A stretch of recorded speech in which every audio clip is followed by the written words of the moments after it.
10 pessoas falando em seu nome, que ele estaria. Então, logo, nós estamos muito bem amparados. Eu coloquei algumas palavras aqui: orgulho, inveja, ciúme, mentira, preguiça, desonestidade, fofoca, gula, avareza, luxúria, palavrão, egoísmo, mágoa, rancor, injúria, e etc, e etc.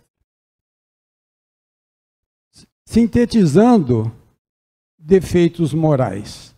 Então, quando eu usar o termo defeitos morais, nós vamos estar incluindo toda aquela gama de palavras ali. O capítulo 17 do Evangelho tem uma mensagem intitulada O Homem de Bem. E essa mensagem, ela é muito rica em detalhes. E é justamente para os detalhes é que vamos chamar a atenção de todos nesta noite. Na tradução do Herculano Pires, das 20 palavras que mais aparecem no Evangelho de capa a capa, todas elas estão contidas nesta mensagem. E a palavra que mais aparece é a palavra caridade, em torno de 258 vezes. Nesse contexto e no assunto em pauta, detalhes para nós, nesta noite, serão considerados atitudes nossas que não prestamos atenção e não damos o valor que eles merecem. Os detalhes possuem grande influência nas nossas ações diárias.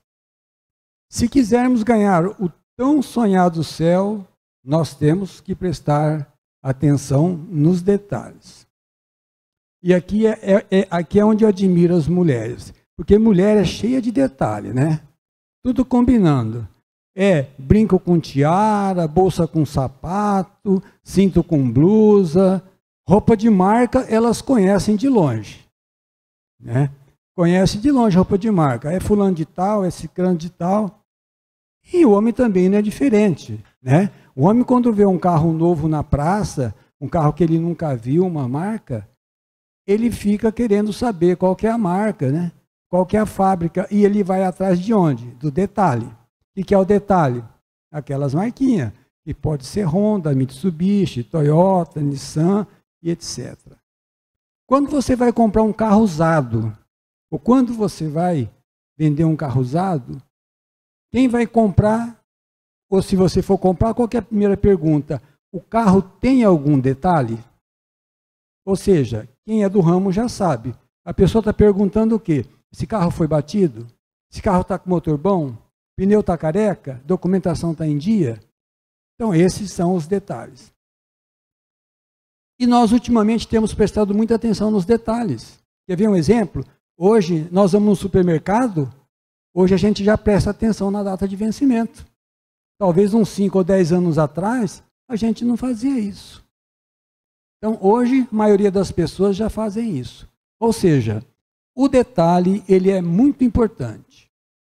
O detalhe, ele faz a diferença, porque ele valoriza ou ele desvaloriza a coisa ou o produto.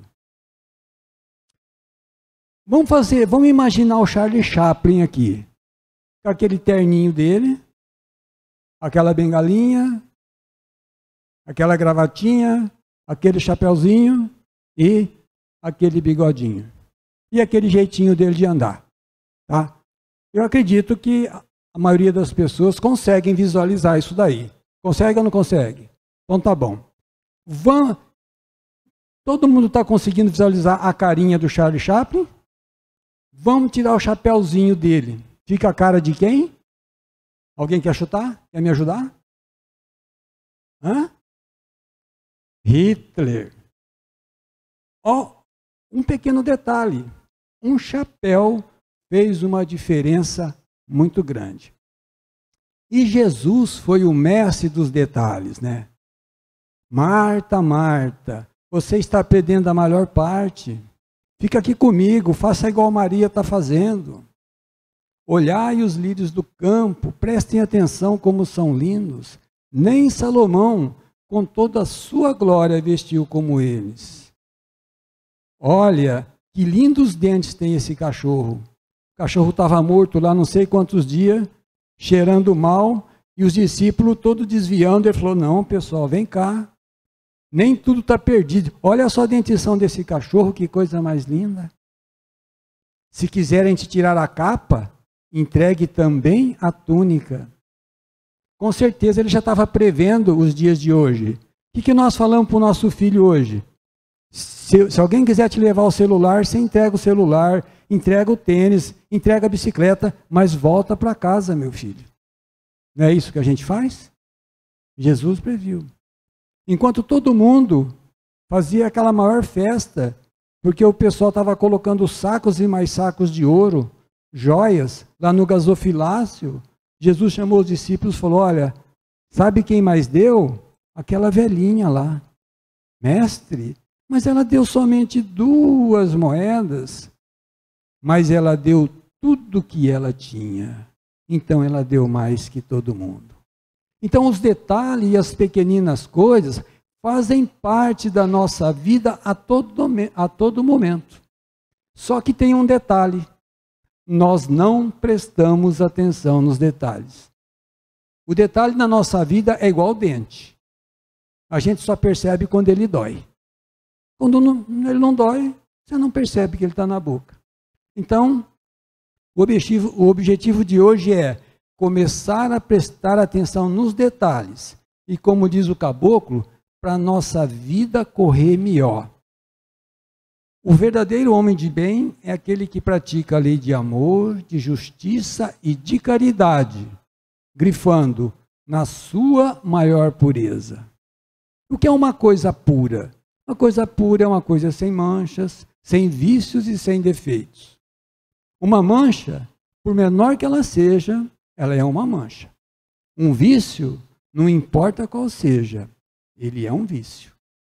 Qualquer imperfeição nossa é um defeito. Qualquer valor monetário, por menor que seja, é um valor monetário. É 1 centavo, 10 centavos é 10 centavos, 100 reais são 100 reais, e é meu, é teu, é do outro, é do outro. Qualquer comportamento negativo, qualquer pensamento inferior, qualquer gesto negativo é considerado um defeito moral. Os 7 pecados capitais também são considerados defeito moral. Mesmo não sendo bíblicos, eles são tidos como defeitos morais. Por quê? Porque foge da linha do equilíbrio. E tudo que foge da linha do equilíbrio é um defeito moral. Comer demais é um defeito moral. Dormir demais é um defeito moral. Pasmem os senhores, trabalhar demais é um defeito moral. Tem pessoas que trabalham das 7 da manhã às 10 da noite. Onde que está o defeito moral? Aí ele chega em casa às 10 horas, deita e dorme. Se for a mulher, o marido não precisa conversar. Se for o marido, chega cansado, a mulher não precisa conversar, os filhos não precisam ser abraçados. Então, é um defeito moral. A luxúria é um defeito moral. Por que tanto luxo? A avareza é aquela pessoa que não se contenta com o que tem, passou da linha do equilíbrio. Então, tudo que foge da linha do equilíbrio, nós consideramos como defeito moral. Agora tem aqui os defeitos morais mais populares que nós conhecemos. Desonestidade. Se a gente perguntar se nós somos honestos, nós vamos falar que nós somos honestos. Mas se a gente for pegar a honestidade ao pé do Evangelho, e como Jesus pregou, nós vamos ver que nós somos só mais ou menos honestos. Por exemplo, quem aqui nunca comprou um CD pirata? É contrabando. Quem aqui não foi fazer uma compra e o vendedor falou assim, ó, com nota é tanto e sem nota é tanto. E nós optamos pelo sem nota. E aí nós arrumamos uma desculpa. É imposto do governo, e o governo é ladrão. Para nós espíritas, isso daí não é desculpa. Porque nós sabemos que se eles roubam, depois eles vão ter que arcar com as consequências. Então nós temos que fazer a nossa parte. Quem aqui nunca mentiu? E cada mentira, que às vezes, muitas vezes, agrava o problema em casa. Ah, filho, fala para o fulano que o papai não está. Toca o telefone, fala que eu não estou. Está incutindo na cabeça dos filhos a estarem mentindo.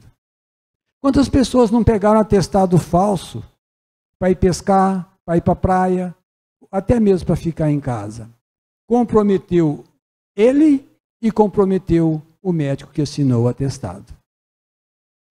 Nota fiscal acima do valor real.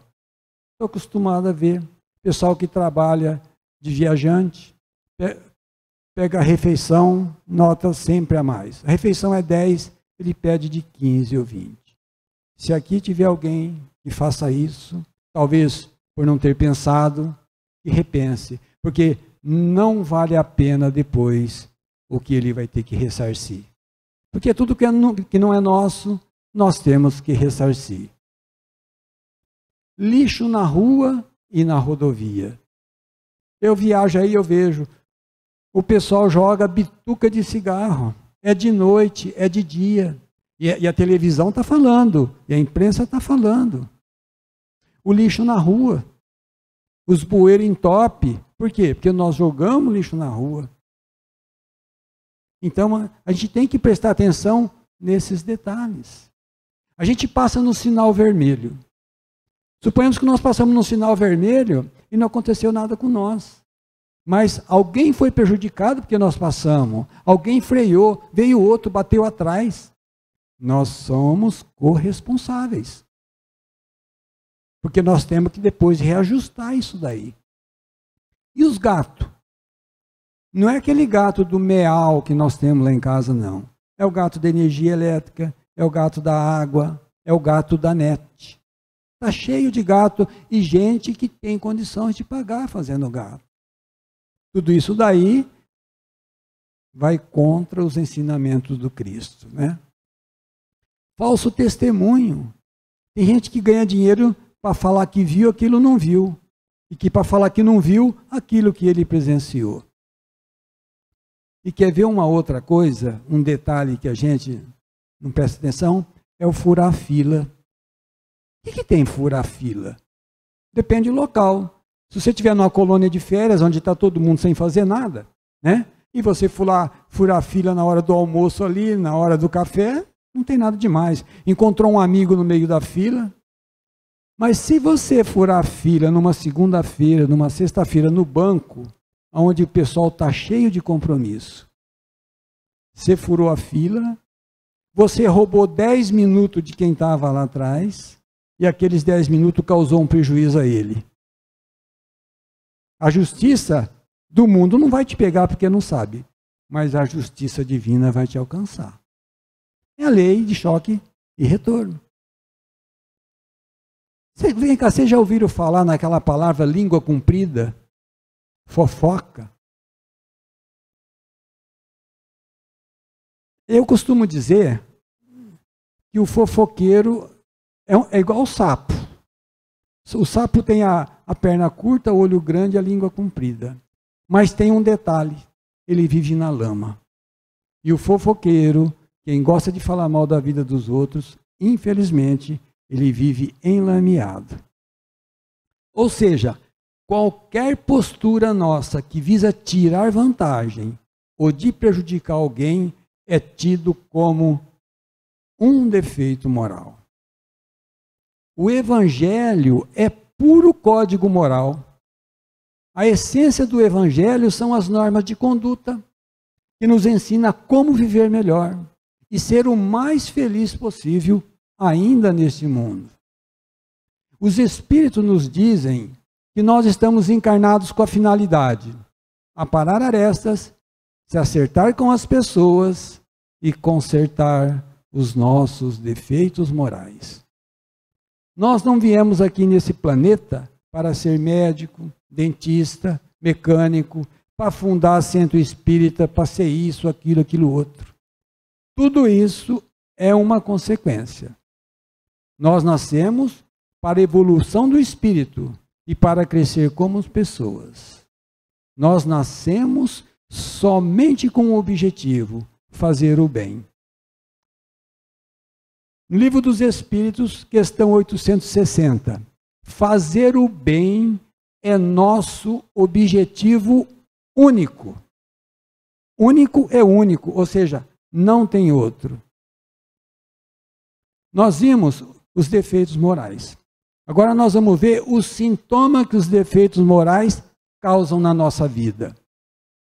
Qualquer tipo de dor, quer seja ela física ou moral, quando você se sentir humilhado, angustiado, quando a ansiedade te visitar, a depressão te visitar, a tristeza tocar o seu peito, quando você se magoa facilmente com as pessoas, quando você carrega um rancor, uma mágoa, quando você se sentir desprezado, mesmo que ninguém te despreze, ou seja, tudo que te incomoda, tudo que acontece de ruim com você, se você se melindra facilmente com qualquer coisa, são sintomas de defeitos morais.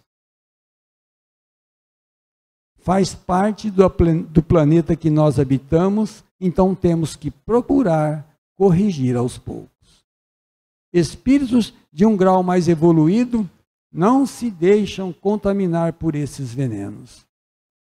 Então, baseado de todas essas informações, que tal a gente começar a fazer um balanço da nossa vida? Que tal fazer de tudo para ser cada dia melhor que o outro? Agora, para isso, tem um detalhe: esforço. Esforço é o pequeno detalhe do sucesso. Sem esforço, nada existe.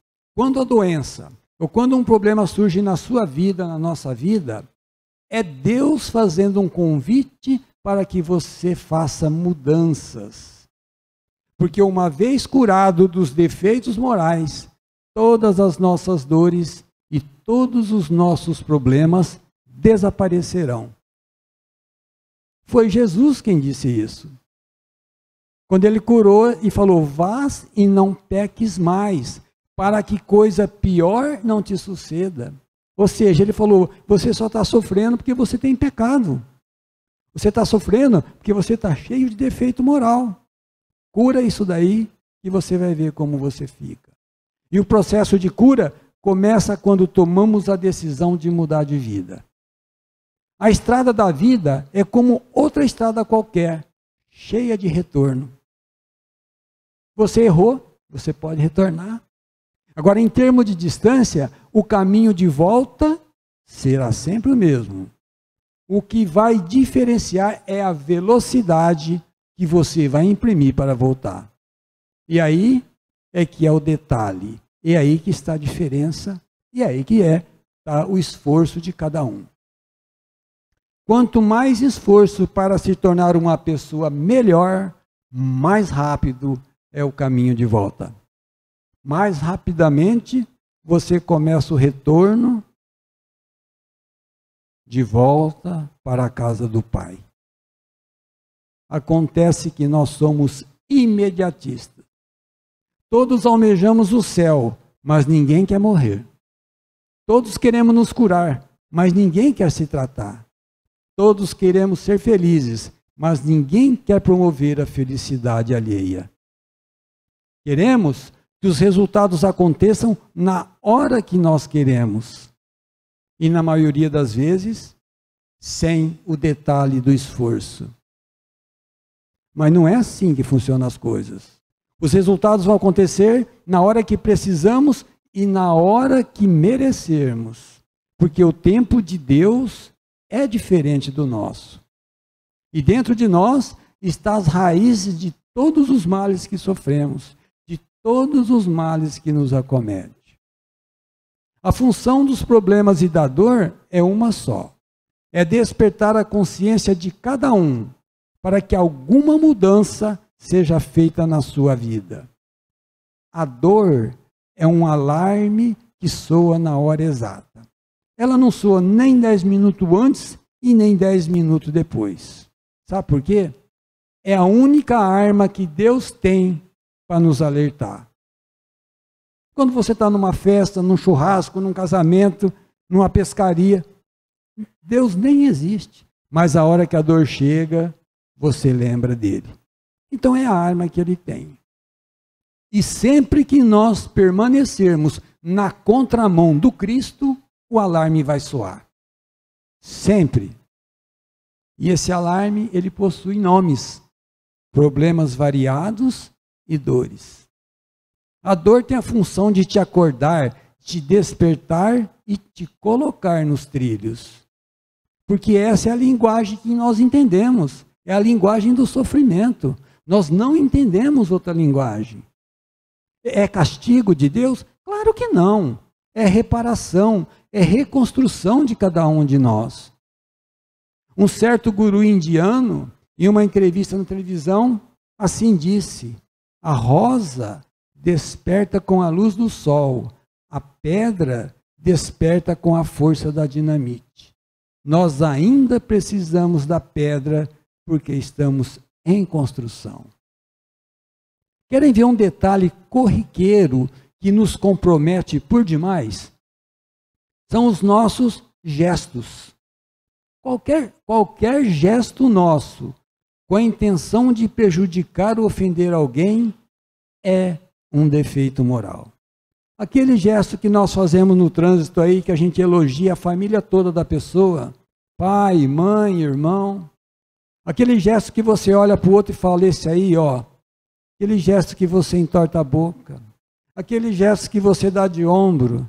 Aquele gesto que você faz assim, ó. Cuidado. Todos esses gestos são defeito moral. E o gesto é uma semente que plantamos. Essa semente está carregada de energia que pode ser positiva ou pode ser negativa. É uma semente que vai vingar e a colheita é obrigatória. Você pode até pensar, esse cara está viajando. Eu saio lá da minha casa para ele vir falar aqui de um gesto corriqueiro que todo mundo faz na rua. E aí eu respondo para você, eu estou viajando sim. Você está certinho. Só que vocês não sabem que eu estou de carona com o Chico e com o André Luiz, que tem um livro que se chama Cartas do Coração, um dos dois, que fala o seguinte: cada gesto é uma semente que produz sempre, segundo a natureza que lhes é própria. Seus frutos podem ser doces ou amargos. E o capítulo 9 do Evangelho cita que em Mateus 5, 21 e 22 está lá: e aquele que disser raca ao seu irmão, merecerá ser condenado com o fogo do inferno. Traduzindo, aquele que fizer qualquer gesto contra o seu irmão, raca naquela época chegava até a cuspir. Né? Então a palavra-chave é você ficar atento para respeitar mais e errar menos. E o segredo de tudo é um pequeno detalhe: esforço. Qualquer esforço? Não, não é qualquer um. É um esforço constante, é um esforço diário. Quando nós começamos a melhorar, imediatamente nos conectamos com o fluido universal, que é a origem de tudo. A conexão, ela é imediata. É como uma tomada de energia. Uma vez conectados, uma vez plugado nessa tomada, os benefícios começam a chegar para você. E então, começamos a usufruir de tudo que o universo tem para oferecer. E o universo nunca diz não. A palavra não faz parte e nunca fará parte do dicionário do universo. Ele sempre diz sim. Quando você pensa ou diz uma coisa, o universo fala sim. Se você levanta, vixe, hoje já vi que nada vai dar certo. Universo, sim. Aquele negócio vai dar para trás, universo, sim. E quando você levanta e fala, hoje vou arrebentar, hoje vai dar tudo certo, universo, sim. Hoje vai ser o meu dia de sorte, universo, sim. Conhece-se o verdadeiro espírita pelo esforço.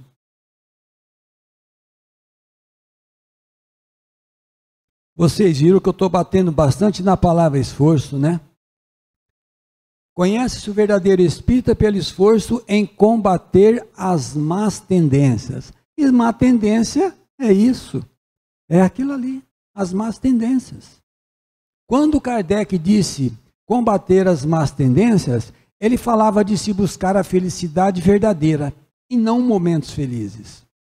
Kardec estava falando da felicidade que as traças não corroem, os ladrões não roubam e as ferrugens não consomem. Ele não estava falando da felicidade que estamos acostumados no dia a dia. Tipo assim, para os noivos, a felicidade é o casamento. Para um fazendeiro, é uma boa colheita. O sonho da casa própria se realizando é uma felicidade para quem paga aluguel. E para o Jerônimo Mendonça, que ficou 32 anos numa cama sem poder virar, só mexendo com a boca e com os olhos e ainda cego, pediram para ele definir felicidade. Ele falou para mim, que estou nessa vida há 32 anos, virar de bruço é a felicidade. Para os espiritualistas, tipo Gandhi, feliz é aquele que tem menos necessidade. E para Jesus, a felicidade não é deste mundo. O capítulo 5 do Evangelho diz o seguinte: os espíritos não podem aspirar à perfeita felicidade enquanto não estão puros. Toda mancha lhes impede a entrada nos mundos felizes. E as manchas são consequências do nosso amigo aqui, defeito moral. Toda mancha é consequência.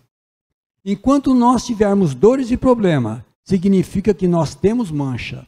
E essas manchas têm que ser drenadas. O Haroldo Dutra Dias, todo mundo conhece, ele fala o seguinte: você tem intestino?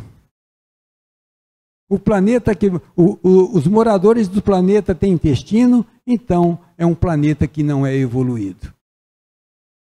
Então, você quer saber se um planeta, o pessoal de lá é evoluído, e pergunta se tem intestino. Se tiver, segundo Haroldo, não é.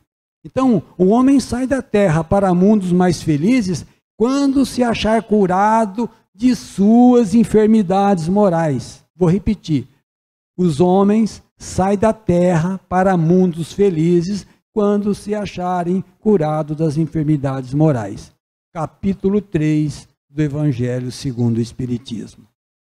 No livro O Mecanismo da Mediunidade, do Chico e do Valdo Vieira, vou ler do jeitinho que está lá.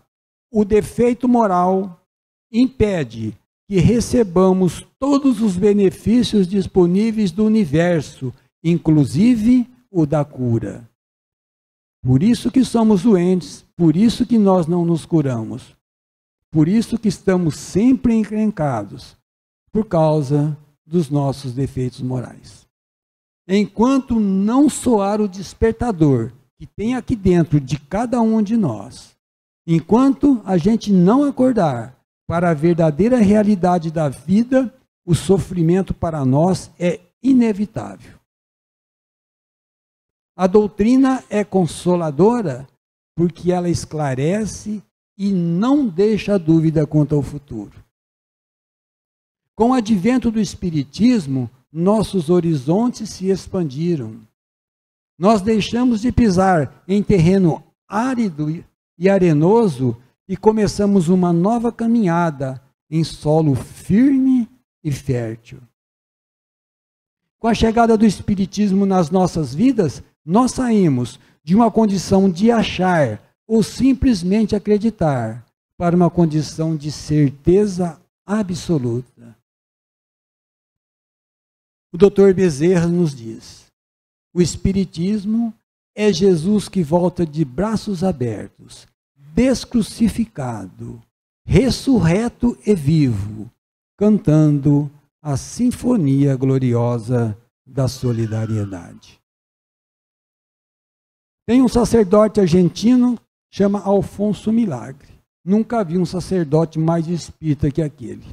Então ele diz o seguinte: foi muito bom que no ano passado você não foi ruim, mas seria muito ruim se nesse ano você não fosse melhor.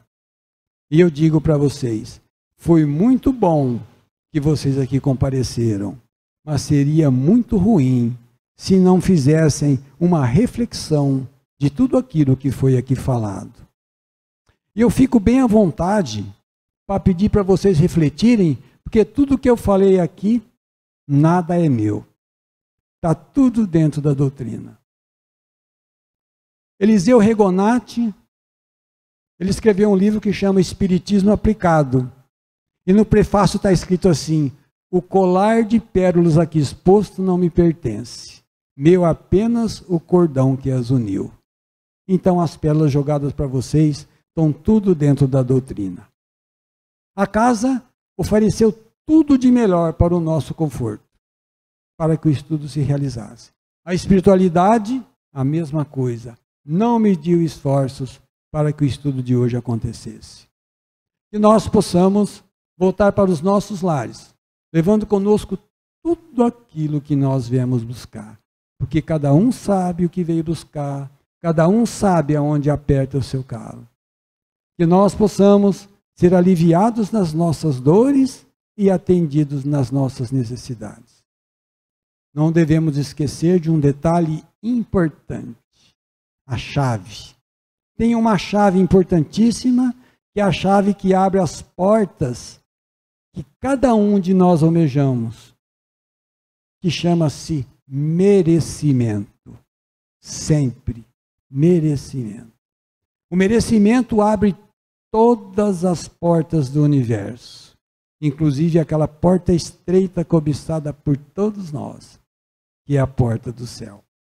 Então, diante de todas as informações que o Consolador Prometido vem nos trazer, nossa caminhada não tem como ser diferente daquela que nos conduz na direção do homem de bem, que nos conduz na direção de volta para a casa do Pai, de volta para o seio de Abraão. Muito obrigado a todos, bom descanso a todos e muito obrigado pela presença.